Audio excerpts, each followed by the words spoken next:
اور جو بات سنی جائے اللہ کے تاثر اور اس کے دھیان کے بغیر وہ اندر غفلت پیدا۔ میں ایک عالم کی ملاقات کے لیے گیا مکہ مکرمہ میں، بڑے عالم، بڑے مفتیان میں وہاں کے۔ ملاقات ہوئی، کہنے لگے مجھ سے کہ میں اس کام کے خلاف تھا اور مجھے کبھی دعوت کے کام پر اطمینان نہیں ہوا، اور میں نے ہمیشہ اس کام کو بدعت سمجھا۔ بدعت ہے، اس زبان میں شروع ہوئی ہے۔ کہنے لگے کہ میں ایک کانفرنس تھی علماء کی، معتمر تھا ایک، میں اس میں شرکت کے لیے گیا، جس ملک میں رکھی گئی تھی وہاں پہنچا، نکلا جب ایئرپورٹ سے ایک ہوٹل میں قیام تھا، ٹیکسی کی ہوٹل میں جانے کے لیے، تو ٹیکسی والا 4 مہینے لگایا ہوا تھا، ٹیکسی والا 4 مہینے لگایا ہوا تھا، اس لیے کہ جو کام سے لگے ہوئے ہوتے ہیں وہ نماز کے اوقات بھی یاد رکھتے ہیں، اور پھر یہ نہیں کہ مجھے نماز پڑھنی ہے، وہ نماز کے داعی بھی ہوتے ہیں، نماز کے عامل بھی ہوتے ہیں۔ اس نے چلتے چلتے گاڑی میں کہا کہ نماز عصر کی نماز تیار ہے، یہاں مسجد میں پڑھ لیں۔ ہاں ٹھیک ہے، اب چلو۔ وہاں گئے مسجد میں، تو وہاں ایک صاحب بیان کر رہے تھے، کچھ لوگ بیٹھے ہوئے تھے، 15-20 آدمی ہوں گے، اس سے زیادہ۔ تو کہتے ہیں کہ وہ عالم مجھ سے کہنے لگے کہ میں خیال ہوا کہ چلو اب آگے کہیں جائیں گے تو نماز کا وقت قریب ہو جائے گا، یہیں پڑھ لیتے ہیں۔ بیٹھ گئے اس میں حلقے میں، ایک صاحب بیان کر رہے تھے،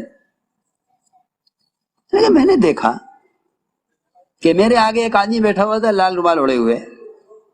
میں نے پوچھا تم کہاں سے آئے ہو؟ کہنے کہ میں تو مدینہ منورہ سے آیا ہوں۔ تمہارا کیا مذہب ہے؟ اس نے کہا میں شافعی ہوں۔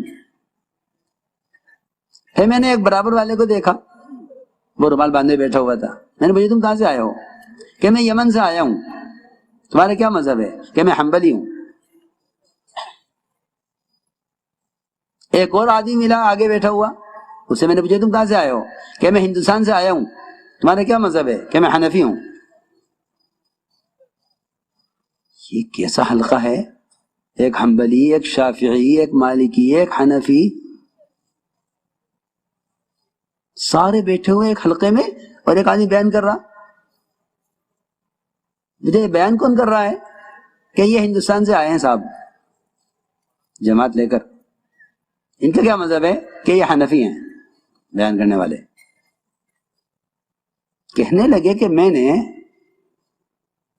آج تک نہیں دیکھا، میں حرم میں مدتوں میں نے درس دیا حرم میں نے کبھی نہیں دیکھا کہ ایک مذہب کے حلقے میں دوسرے مذہب کا آدمی بیٹھا ہو۔ وہ حنفیہ کا حلقہ لگا ہوا ہے، وہ مالکی کا حلقہ لگا ہوا ہے، وہ شوافی کا حلقہ لگا ہوا ہے، ان کے شافعی امام ہیں، شافعی ان کے جو ہے مدرس ہیں، ان کے واعظ ہیں، وہ ان کے حلقے میں، ان کا حلقہ ادھر، ان کا حلقہ ادھر۔ ایک طالب علم بھی پورے حلقے میں ایسا نہیں جو دوسرے مذہب کا ہو۔ یہ کون سی جماعت ہے جس نے سارے مذاہب کو جمع کیا ہوا ہے؟ جو بات کر کے فارغ ہوئے، میں نے پوچھا کہ آپ کون ہیں، کہاں سے آئے؟ کہنے کہ جی ہم تو جماعت ہیں، اور نظام الدین سے جماعت بھیجی گئی ہے ہماری یہاں کام کرنے کے لیے، اور ہم کام کر رہے ہیں۔ اور یہ لوگ تو جنہیں ہم نے گشت کر کے جمع کیا ہے، یہ تو مقامی لوگ ہیں۔ کہنے لگے کہ میں اس کام کو جو سمجھا وہ میرا پہلا دن تھا اس کام کو حق سمجھنے میں، کہ یہ وہ کام ہے جس نے امت کو بلا تفریق جمع کر لیا ہے، ورنہ امت بٹ گئی تھی زبان میں، مذہب میں، رنگ میں، نظریات میں۔ تو میرے دوستوں عزیزوں، اصل سنت یہ ہے کہ امت کو جمع کیا جائے بلا تفریق۔ اسی لیے حضور اکرم صلی اللہ علیہ وسلم نے فرمایا یا اقسم غزو مع غیر قومک، اقسم اللہ کے راستے میں نکلو اپنی قوم کے علاوہ کے ساتھ، تمہارے اخلاق اچھے ہو جائیں گے، تم باعزت ہو جاؤ گے اپنی قوم میں۔ تو میں نے عرض کیا کہ